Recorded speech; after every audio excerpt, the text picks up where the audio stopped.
بگو گازه بره. بگو بره داره میتره که اوه اوه اوه. یا علی بطره که اینجا جنازه سا داره میگه هوا میره. همه خارج شن.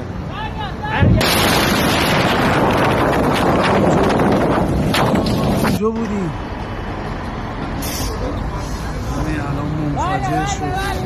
بگو گازه بره. ابوالفضل بگو بره داره میتره که اوه اوه اوه. سیل شهید رجاییه. یا علی بطره که اینجا ما همه تو کانتینریم. جنازه همه سا خارج داره شن. میگه هوا میره. اونجا بودیم. اصلا ما الان اونجا بودیم. بگو گازه بره. بگو بره داره